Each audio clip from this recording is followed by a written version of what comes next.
So today I'm joined by Asher, who's currently over in America, who is a former player himself, who was a coach, a scout, and now he's doing a really important project over in America. And Asher, I welcome you to the show. Yeah, thanks, Jamie. Really good to be with you. Absolutely. So I always like to do things in order. So to build you up to who you are today, could you explain to us about your football journey over in the States? Yeah, it's that story is a pretty modest story, but definitely like all players who get done with the game and then we transition on to coaching or on the scouting or whatever next side of the game that we push on to. That early stage, that plan part is what shapes us, shapes our ideals, shapes how we think about the game. So even though pretty humble journey for me as a soccer player, pretty modest, it did a hell of a lot to shape how I think about the game and who I am in football today. So yeah, I started over here in the States, went the generic route that most American players gone through the U system, going to a university level. I wasn't a player that was going to be good enough to go into the MLS draft or the supplemental draft.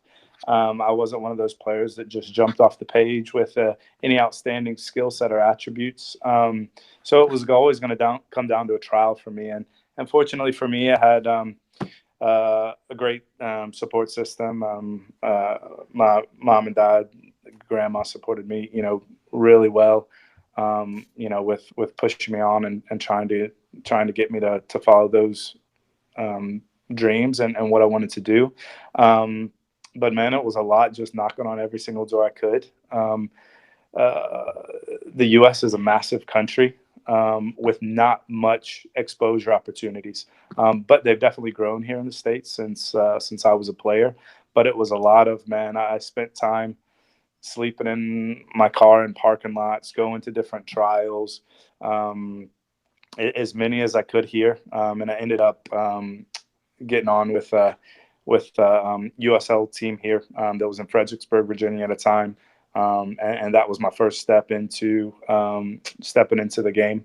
Um, and shortly after that, in the American season, it's very franchise based. That team was dissolved financially, and being there, I've made it. I got my contract. I'm here in the game, and then that team dissolves, and that was a little bit standard at the time. It was really really hard for teams to be sustainable within the U.S. model without promotion relegation. It was just really really hard teams to last. We don't have the infrastructure, and we don't have the TV revenue streams that you guys have over there. So at that time, the infrastructure was really really low in U.S. soccer when I was trying to be a player, and so if you weren't on the top end of things in the MLS, it was a dog eat dog world, and so got released there, ended up bopping around trying to find different things, and again still doing it all on my own.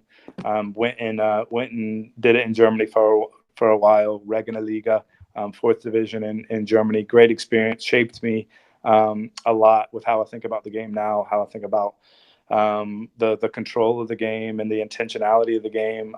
The German football is so enriched in that, and so that grew me a lot in those areas, which I really didn't pick on uh, with my career in the States. And then through there, finally got connected with an agency, with an agent who was able to kind of help me along, create some pathways for me, create more connections for me, create more opportunities that fit my game and fit what I was looking for at the time.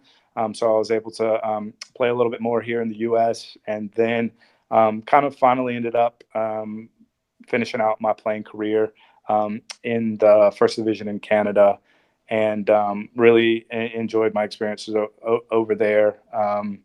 And yeah, it that's those kind of humble beginnings, modest beginnings in football, spending most of it in the lower levels of professional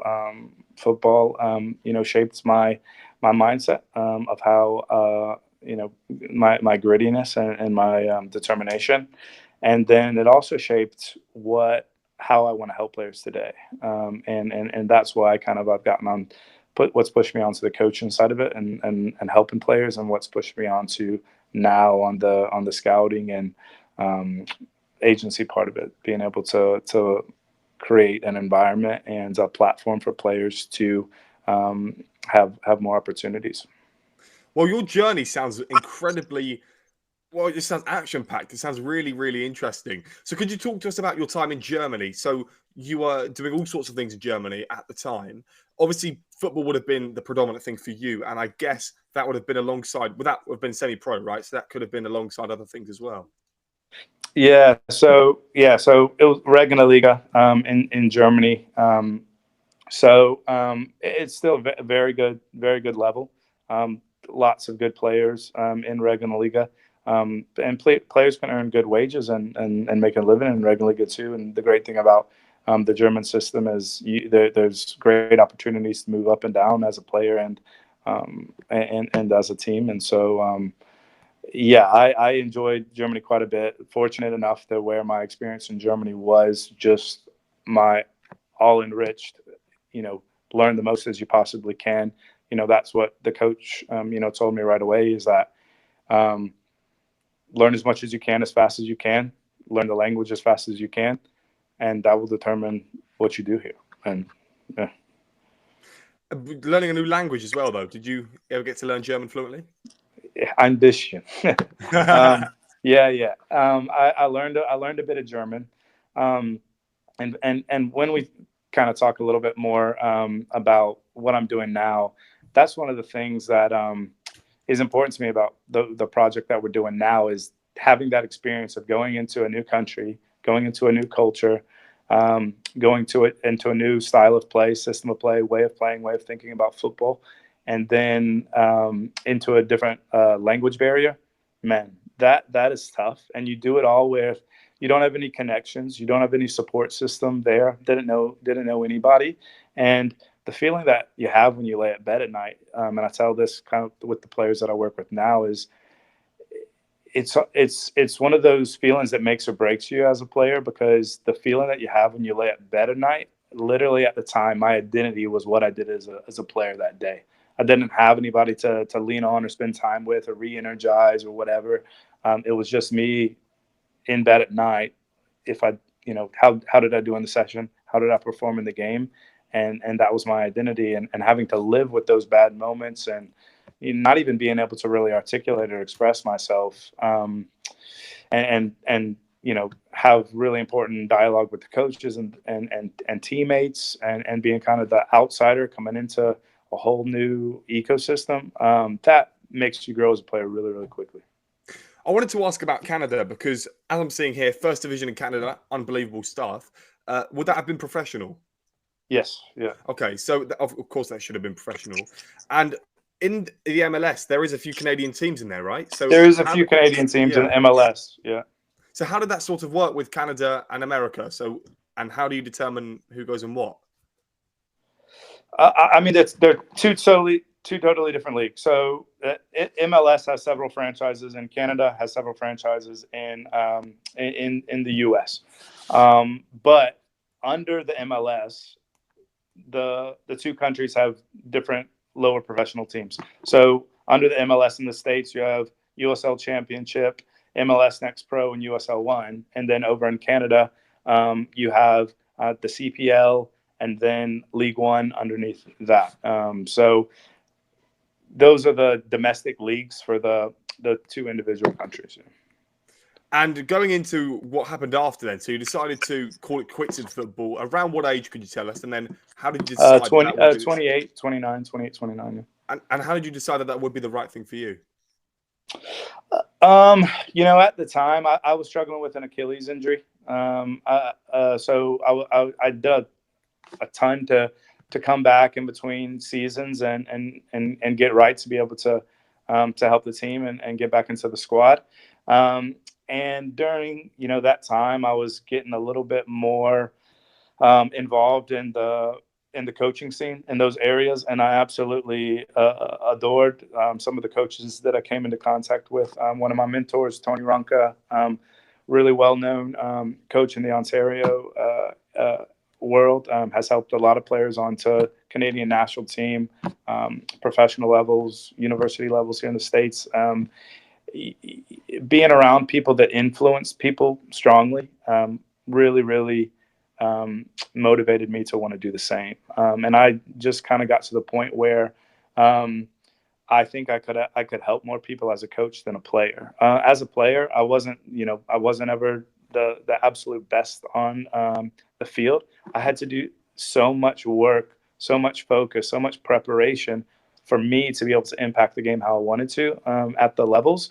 That I think it took a lot of focus that I could be putting outward into people in my life, and it made me really intrinsically motivated. But I didn't have that much effect on people outwardly in my life, and I wanted to have more of an outward effect because when you are an athlete, you do come a little bit.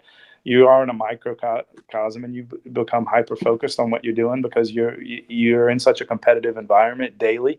You're competing for especially when you're on a 1-year contract. Sometimes you're so focused daily on trying to survive and trying to keep making it. And I wanted to be a little bit more outwardly focused, man. I had spent a long time doing the grind and being so focused on myself that I saw other people having more influence on people, and it just made me want to do that, man. That's kind of the best way that I could explain it. And coaching opportunities started to open up for me a little bit, and I just thought, yeah, now's the time.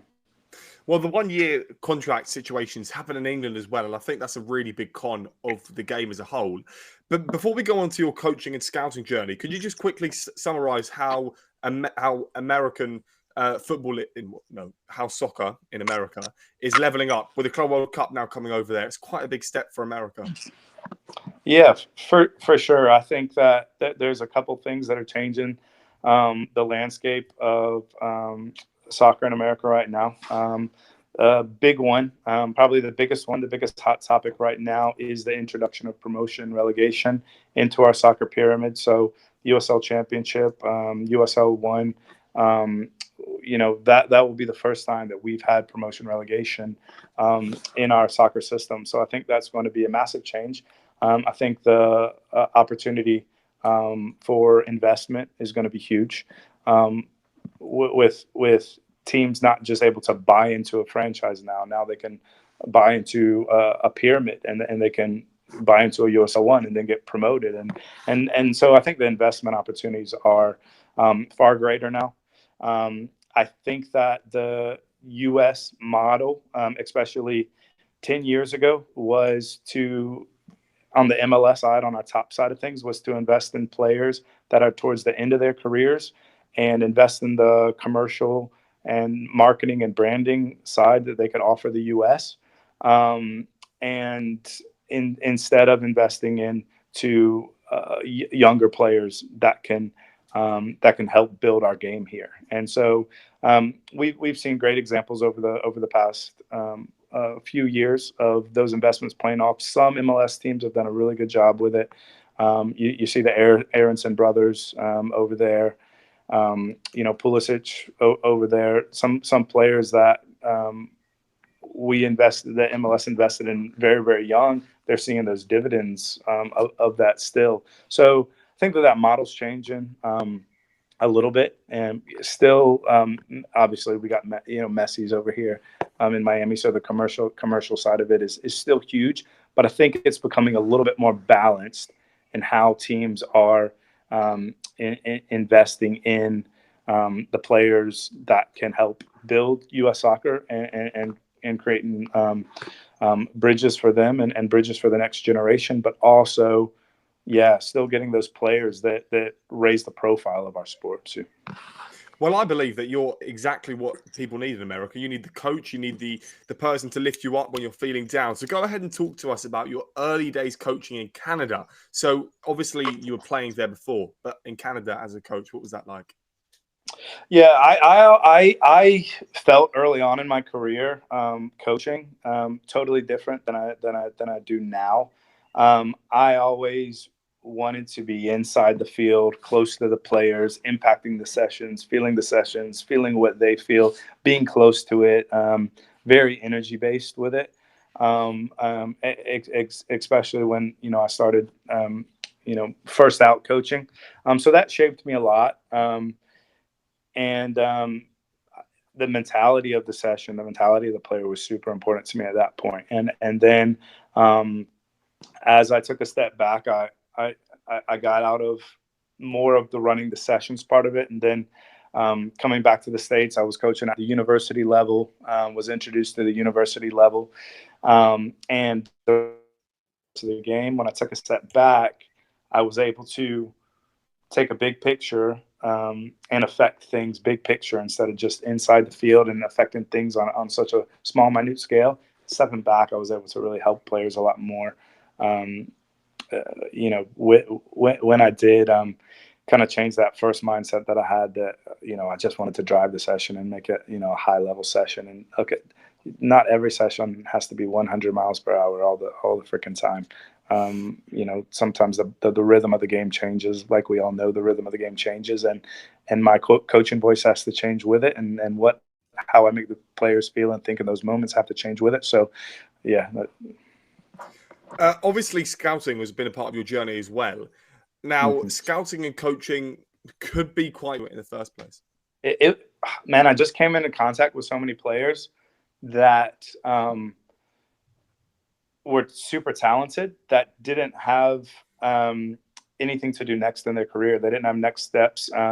Canadian players really, really wanted to come to the U.S. and play. We have a little bit of the university system is kind of the next step for players in our country and theirs, currently. And so I just came into contact with so many players that I could help, and I had already coached at the college level here a little bit, and so I knew the process of it, and so I just got into um, helping players come down to the States to get scholarship opportunities and playing opportunities, and so it was just really organic and natural the way it happened. And what happened after that then? Did you decide to continue as a coach, as a player? No, sorry, not as a player, sorry, as a scout, or did you mix it all up?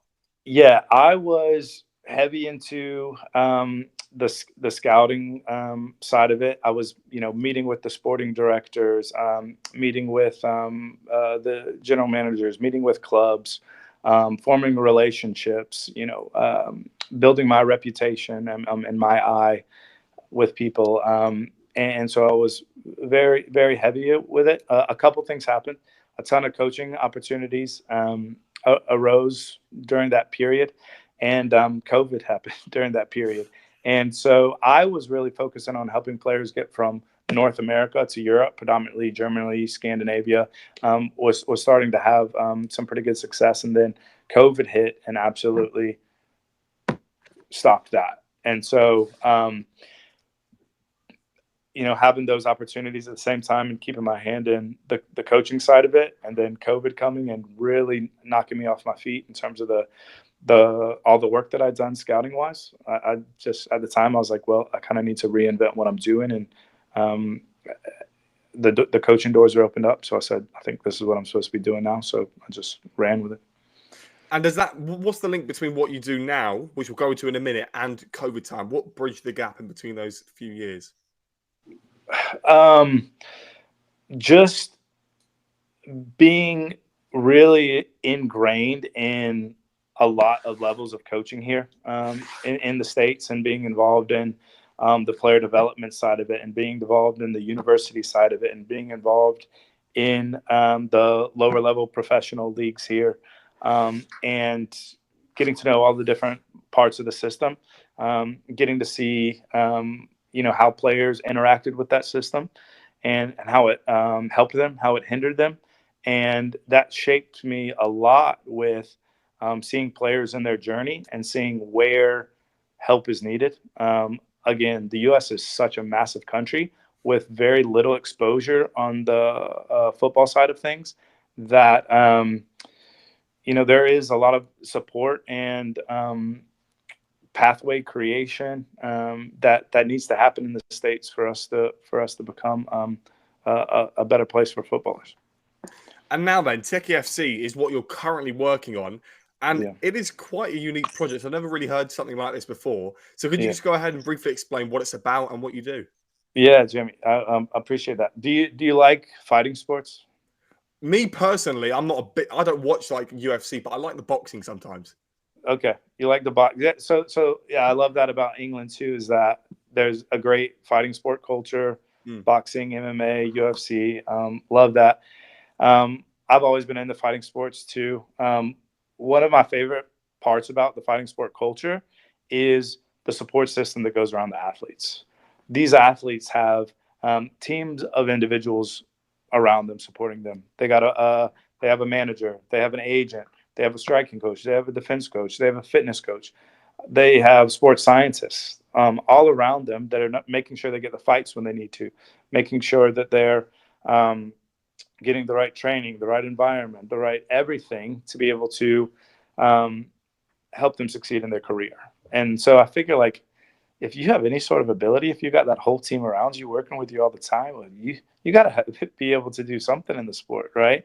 And so what I found over, thinking back to my career, like we talked about early on, and then coming into contact with so many players in different phases of the career over my past 5 years of coaching, seeing that isolation that players have, especially in free agency periods, just like you said, 1 year contracts are not foreign in our sport. That is a regular practice for players that are not in top tier divisions.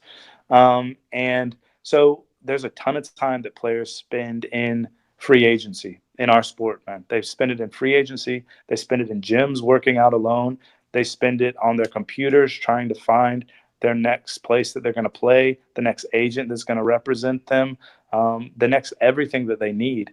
And so what we want to do is provide that same culture around free agent players in the football world that those fighting sports have. And there's no reason it's not now, with the amount of money that's coming into the game, the amount of money that's going into the university side of football here in the U.S. with big NIL deals and such, with the amount of money that's being invested into soccer here in general. There's no reason that players aren't supported a little bit better during those free agency periods. And so we basically, man, want to be the place that players come to when they find themselves with any sort of gap in their career. And is this something that you founded yourself, or have you done it with a team? And what's the process been like for you so far? No, founded myself. Wow. So me and a partner founded it. We are a football collective, TECCE FC. The TECCE FC doesn't stand for football club. It stands for football collective. So right now the makeup of my group is a former general manager of several professional teams in the U.S., two FIFA licensed pro agents, two former coaches like myself, and two professional players that I worked with, and now they have the same heart for helping players. And then kind of the final bit is our sports science team. So it's a collective that, just like I told you, we want to create that support system and that environment that can surround players for success. That is incredible. That is something that is admirable. And I'm really keen to know about you starting it up, because to start anything up, any business, any charity, whatever it might be, you're entering a zone where perhaps you never really understood some of the things that you're heading into, the paperwork, the law, everything behind all of it, right? So, and what was that like? What was that experience like? Yeah, that's why it's a collective, so that Mm. I don't have to do all that on my own. Because if I had to do all that on my own, there's no way it would come to fruition. But yeah, I have a great team.